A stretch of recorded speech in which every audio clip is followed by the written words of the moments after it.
کیوں کرتے ہیں؟ آپ نے فرمایا جب کتے کی رسی مالک کے ہاتھ میں ہو نا تو وہ شیر کو بھی پڑھ سکتا ہے۔ اللہ اپنی بات پر نہیں پڑھتا، ہاں میری رسی مالک کے ساتھ اللہ کتے کی رسی اور مالک کے ہاتھ میں، وہ مالک کے ہاتھ سے جیسے پڑتا ہے اس کو میں بھی کھا جاؤں گا شیر۔ اپنی پاور کتے کی تو نہیں ہوتی بات تو اور ہم جو کر رہے ہیں ان کی پاور سے ہی کر رہے ہیں الحمدللہ۔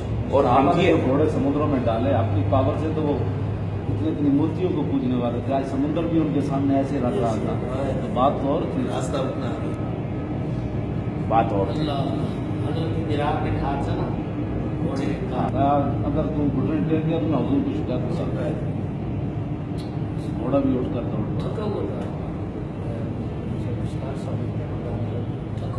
چل نہیں سکتا تھا۔ وہ آیا کہاں سے تھا نا، ایران کا سمندر ہے نا خالد یہ لڑائی یہ دمشق میں صبح سے شام تک لڑائی ہو رہی تھی۔ علامہ باقی نے فتوح شام میں لکھا ہے اچھا کہ بھائی وہ لڑتے لڑتے تھک گیا، اور حضرت دراری تو تھے اور خالد بھی تو تھے، چاہتے تھے ان کو قابو کر لیا جائے، اسلام کی کمر توڑ جائے گی، تو انہوں نے حضرت درار کو دہرا ڈال لیا، اور گھوڑا بھی تھکا ہوا صبح کا جہاد کر رہا تھا۔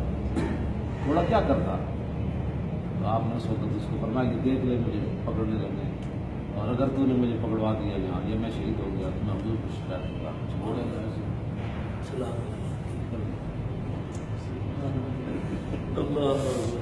تو میں یہی باتیں کرتا ہوں ان ججوں کے ساتھ کہ بھئی تم کتے بھی نہیں ہو، تم تو کتوں کے برابر بھی نہیں ہو۔ وہ باولا کتا بھی حضور کا نام سنا وہ بھی دوڑ پڑا۔ 5 فیصلے رسول اللہ کے ناموس رسالت پر خود موجود ہیں، تم بتاؤ تم تو باولے کتے بھی نہیں بنتے۔ ان ججوں کو میں یہی کہتا ہوں کہ 5 فیصلے تمہارے سامنے آئے اور تم نے ان کو روگردانی کر دی۔ کتے کے سامنے باولے کتے، ذمی نے کہا کہ تو اگر مجھے لڑنا چاہتا ہے نا باولے کتے کو، تو میں انی فی ذمۃ محمد میں حضور کی پناہ لیتا ہوں، اب لڑنا ہے۔ امام نے کہا فغل القلب یاد کتا مڑیا، انہیں دوڑ لا، نے کہا میں پاگل ضرور ہوں، اس نام کو تو میں بھی جانتا ہوں۔ یہ جج تو باولے کتے بھی نہیں بنتے۔ اور پہاڑ بھی ایسے جھوم اٹھا۔ وہ پاگل اونٹ جو حضرت عبداللہ بن جعفر کہتے ہیں صحابی نے بند کیا ہوا تھا، حضور نے جب کھلوایا تو وہ پاؤں میں آ کر گر پڑا۔ تو یہ کیا بنتے ہیں؟ ہمیں بتائیں نا، جب حضور کی باتیں آئیں، میرے آقا و مولا کی باتیں آئیں اور یہ سنیں بھی نا اور اس پر تحقیقیں کریں۔ 5 فیصلے خود رسول اللہ کے اس پر موجود ہیں، ناموس رسالت 5 فیصلے۔ 5 فیصلے۔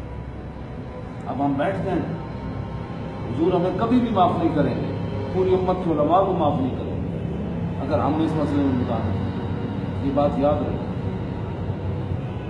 اور جو کر رہے ہیں ان کا ایسے صفایا ہوگا ان کی نسلیں بھی ختم ہوگی۔ بالکل ان شان کو ولبتار میں وہ وقت تو ہوگا ہی ہوگا، جو اس کے ساتھ معاملت کرے گا وہ بھی۔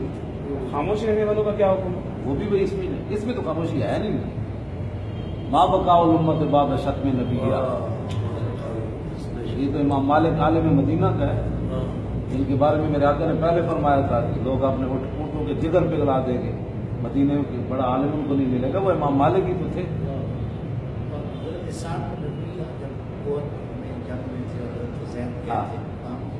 زید بن ثابت حضور نے ان کو فرمایا جاؤ گھر پر، تو کہتے ہیں کہ وہ میں نے آواز لگائی ان کی آواز نہ آئی، پھر میں نے کہا رسول اللہ نے مجھے بھیجا ہے، لیکن پھر مجھے بڑی کمزور سی آواز آئی، تو قریب گیا تو ایسے جیسے بھٹی نہیں آگ میں ایسی آواز، یعنی آپ دنیا سے تشریف لے جا رہے ہیں۔ کہا رسول اللہ نے آپ کو سلام بھیجا، میں میری طرف سے بھی سلام عرض کرنا، اور ساتھ صحابہ کو بھی ایک بات کہنا، لا عذر لکم عند اللہ ان یخلص الی رسول اللہ ومنکم عین تطرف۔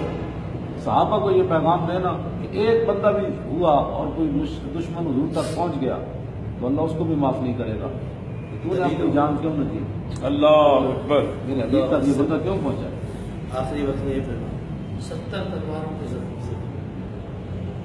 جی اس طرح 2 بیٹیاں صرف رہ گئی تھیں۔ آپ ہمیں بیٹیوں کو بڑا فکر ہے نا، ان کی بیٹیاں تو نہیں ہیں، اور حضرت صدیق اکبر ان کی بیٹی کو سینے پر رکھا ہوا تھا، حضرت عمر گئے، کہا یہ کون ہے؟ فرمایا یہ اس کی بیٹی ہے جو تجھ سے اور مجھ سے بھی بہتر تھا۔ اللہ اکبر۔ تو بہتری کا معیار یہ ہے۔ حالانکہ افضل تو یہی تھے، افضل یہ کہتے تھے کہ نہیں کہ حضور کتنے خیر خواہ تھے، دنیا سے جاتے ہوئے بھی ناموس رسالت کا پیغام دیا. یہ نہیں کہا کہ میرے رشتہ داروں میری بیویوں کو کہنا کہ میری بیٹیوں کا خیال رکھے، اب وہ کس کو ابا کہیں گے؟ یہ بندہ جب سوچتا ہے تو پانی پانی ہو جاتا ہے کہ آج ہمیں تو اپنی بیٹیوں کا بیٹوں کا بڑا خیال ہے، دادوں کا بڑا خیال ہے. ان کو نہیں تھا، ان کو یہی تھا لا عذر لکم.